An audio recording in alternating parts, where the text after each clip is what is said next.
एक लड़का था। वो काफ़ी गरीब था। उसके पास ना तो कुछ खाने को था और ना ही रहने को घर था। वो अपनी दोस्त के घर रहा करता था। उसने एक छोटी सी कंपनी में पेंटिंग का काम शुरू कर दिया। धीरे धीरे उसके पास काफ़ी पैसे भी हो गए।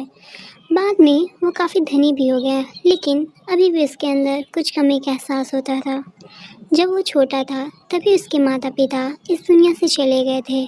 उसने कभी प्रेम को नहीं जाना था। एक दिन जब वो अपने किसी काम से बाहर गया था, तब उसे एक लड़की दिखी जो काफ़ी अच्छी और खूबसूरत थी। उसे देखते ही इस लड़की को उस लड़के से प्रेम हो गया। ये काफ़ी देर तक उस लड़की को देखती रही। कुछ देर बाद वो लड़की वहाँ से चली गई। कुछ दिनों तक ये लड़का उस लड़की को खोजता रहा, लेकिन लड़की ना मिली। लेकिन नियति ने उस लड़की से इस लड़के को मिला दिया। वो लड़की इस लड़के के घर काम की तलाश में आई थी। लड़की ने लड़की को तुरंत घर के काम के लिए रख लिया। जब वो लड़की इस लड़के से मिलने आई तो उस समय इस लड़के ने कुछ भी साफ से नहीं बोल पा रहा था, जिससे लड़की को लगा कि यह लड़का गूंगा है।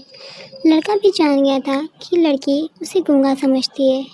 इसके साथ ही ये लड़की समझ गई थी कि यहाँ लड़का इस घर का नौकर है, ना कि मालिक है। अब जब भी यह लड़का उस लड़की के पास जाता तो गूंगा बन जाता। धीरे धीरे वो लड़की इस लड़के पर काफ़ी रहम खाने लगी। अब उसे इस लड़के की लाचारी पर प्यार होने लगा।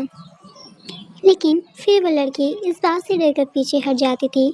इस लड़के के भी माता पिता बचपन में ही मर चुके थे। इस लड़की को उसके चाचा ने पाला था और वो चाहता था कि जब तक वो जिंदा रहे ये लड़की उसके खाने और पीने का पैसा दे। लड़की का प्रेम हद से भी बाहर जाने लगा। लड़के के खांसी पर भी वो लड़की दौड़कर उसके पास पहुंच जाती थी। अब लड़का भी समझ गया कि इस लड़की को उससे प्रेम हो गया है। लड़का भी बहुत ज़्यादा उस लड़की से प्रेम करता था। उसने पहले लड़की के बारे में सब कुछ पता किया। जब उसे सब पता चल गया तो वो बहुत रोने लगा, क्योंकि उसने गूंगा होने का झूठ बोला था। अब वो दिनों रात रोने लगा। लड़की अपनी सैलरी से लड़के का इलाज करवाने को कहती थी। एक दिन सुबह ही उस लड़की को पता चला कि वो लड़का हॉस्पिटल में भर्ती है। वो दौड़ते हुए जब हॉस्पिटल में पहुंची तो उसने देखा कि लड़का बेड पर बेहोश पड़ा है। उसके आसपास काफ़ी मशीन लगी हुई थी। जब लड़की डॉक्टर के पास पहुंची तो वहां पर डॉक्टर ने उसे बताया कि लड़का अब बोल नहीं सकता।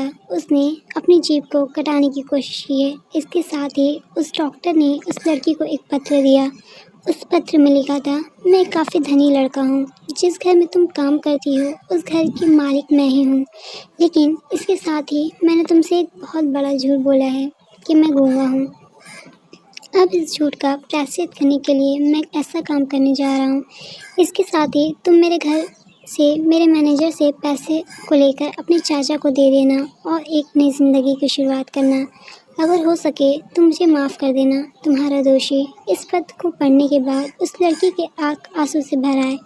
वो दौड़ते हुए मंदिर में गई। उसने भगवान के सामने कसम खाया कि जब तक वो लड़का बोलने नहीं लगता तब तक वो कुछ नहीं खाएगी, भले ही वो मर क्यों न जाए। इधर डॉक्टर भी उस लड़के की इलाज कर रहे थे।